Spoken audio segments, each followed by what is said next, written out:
Hello and welcome, this is Silverox, and on today's episode we are going to be making the Fortnite Battle Royale revolver. Like always, if you like this and you want to get it for yourself, then go to my Patreon at patreon.com/silveroxcraft, where you can get this and many others like it. Also remember to leave a comment, rating and subscribe to my channel, it helps out a lot. Thank you and enjoy the video. So the revolver itself is actually a very simple build. It's also very small compared to other things I've done. As you can see, the entire thing once unfolded only takes up 4 pages, so it's relatively small. Because of it, the time-lapse video wasn't that much of something to look at because of how short it would be, so I decided to actually talk a bit about the gun itself. So the gun is obviously going to be composed of several pieces. All of them are able to connect to the body except one, which is the barrel. The barrel is just, let me bring it into view, there we go. It's just a surface that glues onto the existing frame. There is not an insert like there is for the spindle for the cylinder. As well, let me just put these, there we go, the ones for the trigger and the hammer.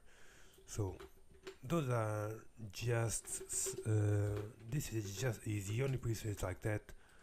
The reason is like that, it's because, as you can see, the surface that I have between the end of the barrel and the end of the frame it was so small, and the frame is already thicker than I wanted it to be.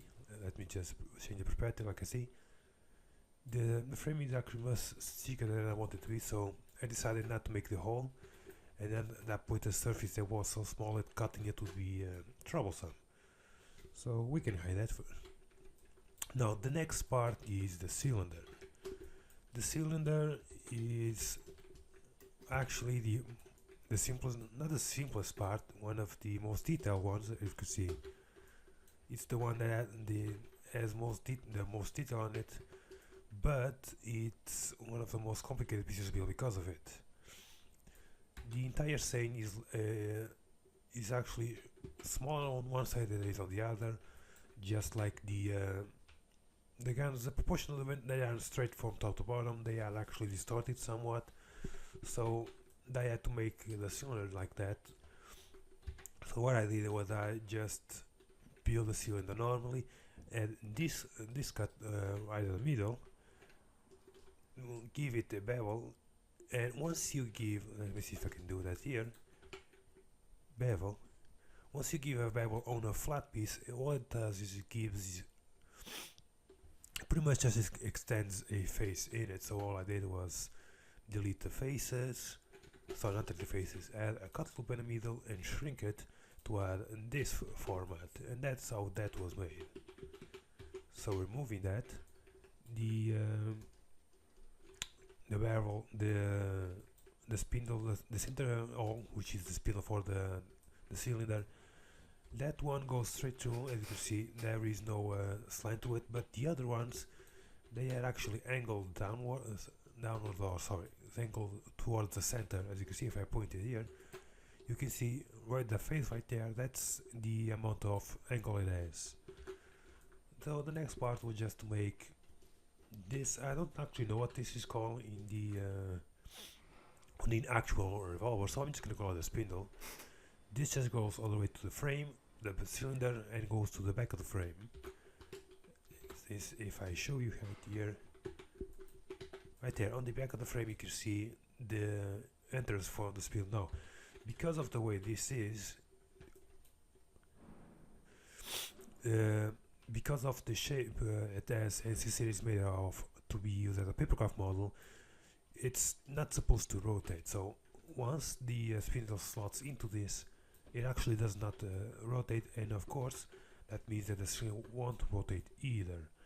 So that's one of the downsides of making this out of paper. There are certain limitations to it. Now the other part that's attached to the barrel is obviously the supposed front sides, even though they actually don't work as sides at all, but they're there. So they are just a small surface that's attached to the curvature of the cylinder, nothing special. So I can just hide this and show the rest of this. Like I showed you before, the hammer and the trigger, they are actually slot into the frame itself. So I can hide those. As you can see, those are the slots they go into. Now they are made so they will only go a certain way inwards before they actually find the stop, except for the trigger. The entire thing is smaller than the opening, so it can slot all the way through without problem. So you have to be careful with that. So hiding everything. This is obviously the frame. This is the biggest piece of this entire thing, as well as the one with the least amount of detail, surprisingly enough. All I did to this was I added a bevel on the inner surface right here, where the cylinder goes. Originally I was going to add a bevel all the way around this, but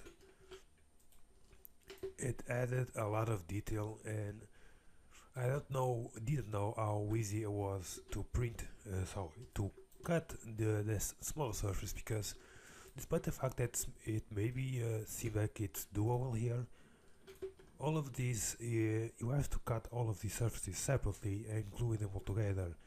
Now, for someone like experienced on papercraft, this isn't much of a problem at all. It's actually very simple. But for someone that doesn't do that much cutting, that can be a bit of a problem. Now, the other one is this. This is just the trigger guard. There's nothing specific about it. This one isn't slotted into the frame because of its shape. I wouldn't be able to make, let me see if I can have this direction, because this would not fit. So in order for this to work, let me just bring this, I would have to pretty much just slide them in the same direction. I didn't want to do that because, well, I already had enough holes in the frame, so I decided to go against it and not cut a frame even further. Now the final part is the grip. The grip is just two sections. These are actually probably the hardest parts to build because of the, let me just select the faces. These faces are actually relatively small, as you can see right here. This right here, it's that surface. So if you imagine this is being an A4 sheet of paper, let me just increase the size of this. Look at how small this is, and look at the gun right here. So that is the part that I'm highlighting right here on the other side. It's mirror, so I can select this side, but that right there is the size this is going to be. Now cutting this and gluing this, I said to myself, you know, that's probably the limit on this is going to go. As you can see, let me just select this, the middle loop, the one that goes, this one right here, that's actually big enough that I decided it would be okay. This one on the other end, I have to cut it. As you can see, this is the, let me just select again, the bottom part of that loop, and I just left it attached here so to give a reference point, nothing more. Of course, the other part is attached to this, which is just the inside, so that's negligible. And this is, of course, the final part of the cover. Now that pretty much shows all of the pieces on this thing. Now, like I said, this is actually very small. The scaling for this, as you see, it doesn't show me here, so let me just open it. Wait, I don't actually need to. I will do it anyway, it doesn't matter. I was gonna go to my Patreon page because there are the dimensions, the dimensions are displayed there on the page. As you can see, the one I want is the depth. It's 260 millimeters, so that's 26 centimeters from all the way back from here to the very front. The way you can see that is going at the plane, F6, I like to view. An easy way for me to show you this is, it goes all the way from the back right there, all the way to here. So for Remember that Pepakura just uses as the dimensions as if the entire thing was inside the box. So what Pepakura is actually seeing is this square right here. Oh, sorry. This square right here. So the size is going to be from the very back to the very front, and the height is going to be from the bottom to the top of the sides, which in this is just 15 centimeters. So you can estimate the proportions you want from that. Now I will be making a STL version of this, so you can 3D print it. Since this is actually a very small piece, I don't see any problem in doing it. But I'm going to be making that on a separate video. Right now this one was just to demonstrate the layout of the revolver I made. As you can see with the picture in the background, there are a lot of details that I just can't add in as a papercraft model. Now on the STL model, these will all be present. I'm going to be detailing this as much as I can so you can 3D print it. That also means that I'm probably going to end up creating a slot for the barrel, one for the trigger guard, and since this does display screws here, what I'm going to be doing is I'm going to have a cylinder. Let me just demonstrate that for you right now. Oops, not an idea. I'm just going to scale it. Now this is of course far too big, but it's going to be roughly what I'm going to end up doing. I'm going to add this.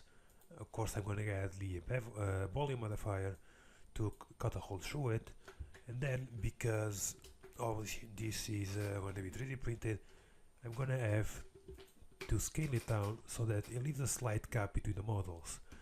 Now I do that on the papercraft versions as well, but on the 3D printed versions it's actually much noticeable, so you have to take that into consideration. Now the other thing, I'm not going to be going through everything I'm going to do, but this entire thing, because of the way it has to be, because once again I have to be able to print it out, it has to be very blocky in nature. If you look from the sides and if you look down here, you can see every single face. Even though out of edit mode, this looks very bad. So something that I'm also going to be doing is the subdivision surface modifier. Now this does make it look better, except that it's completely distorted. So I'm going to end up be fixing that on my own time. Let me just, there we go. And I'm going to be making the video I'm going to be making then, it's not going to be an aftermath or much of the modification process. I'm actually going to be go through the entire process of turning this into a fully printable model. Now at the moment I cannot print it myself because while tinkering with my printer I accidentally broke the feeding tube that goes from the extruder motor all the way into the extruder itself. So it's broken, so every time the filament retracts it just clogs. So I'm waiting on some replacement parts for those, and because of it I won't be able to print, but I will still put up the STL models on my Patreon. So thank you for watching, and please comment, rate, and subscribe like I said in the video. It does help, and have a nice day.